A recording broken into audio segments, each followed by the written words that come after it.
सूरज और चंद्रमा की कहानी। बहुत समय पहले एक माँ, भाई और बहन रहते थे। एक दिन उनके गांव में बहुत बड़ी पार्टी थी। उनकी माँ वहां मदद करने के लिए गई थी। बच्चों, घर को अच्छी तरह से देख रेख करना। मैं कुछ स्वादिष्ट पैनकेक्स और राइस केक लाऊंगी, माँ ने कहा। भाई और बहन के मुंह में पानी आ गया और माँ को विदा किया। वे बहुत उत्साह से अपनी माँ की प्रतीक्षा करने लगे।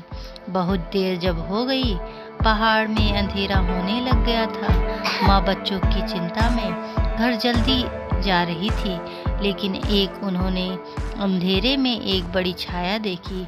यह एक डरावना बाघ था। बाघ ने कहा, यदि तुम मुझे राइस केक दोगी तो मैं तुम्हें नहीं खाऊंगा। माँ ने बाघ को राइस केक दे दिया और वह जंगल में चला गया। लेकिन बाघ बार बार आता और मांगता रहता। जब माँ के पास और राइस केक नहीं बचा तो बाघ को भी खा गया। बाघ ने माँ के कपड़े पहने और घर चला गया। बच्चों को लगा कि उनकी माँ वापस आ गई और वे फाटक की ओर दौड़ पड़े। लेकिन माँ की पोशाक में बाघ को देखकर वे हैरान रह गए। बाघ के पंजे में नुकीले नाखून थे और बाघ के दांत बहुत डरावने थे।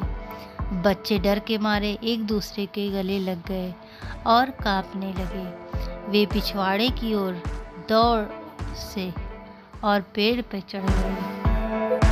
बाघ पेड़ के पास गया और बच्चों से पूछा, बच्चों, तुम पेड़ पर कैसे चढ़ गए? हमने कुछ तिल का तेल इस्तेमाल किया और ऊपर आ गए। बच्चों ने जल्दी से उत्तर दिया।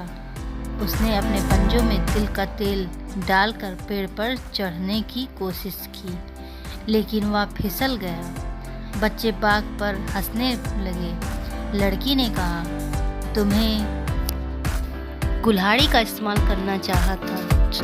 बाघ ने कुल्हाड़ी का इस्तेमाल किया और पेड़ पर चढ़ने लगा। बाघ के पंजों में लगभग बच्चे आ ही रहे थे। हाय भगवान, यदि आप हमें बचाना चाहते हैं तो एक मोटी रस्सी भेज दें। यदि आप हमें नहीं बचाना चाहते हैं तो एक नंगी रस्सी नीचे भेज दें, लड़के ने कहा। बच्चों ने आंखें बंद करके प्रार्थना की। अचानक आसमान से एक मोटी रस्सी नीचे आ गई। बाघ ने भी प्रार्थना की कि एक नंगी रस्सी आसमान से नीचे उतरी। बाघ को पता भी नहीं था कि यह एक नंगी रस्सी है। बाघ ने जैसे ही रस्सी पकड़ी, वह नीचे गिर गया और वह मर गया। लेकिन किसी को नहीं पता था कि बच्चों के साथ क्या हुआ है। वे दोनों आकाश में बहुत ऊपर चले गए थे। भगवान उनके कर्मों से बहुत खुश थे। उन्होंने बच्चों और अद्वितीय शक्तियाँ और आशीर्वाद दिया।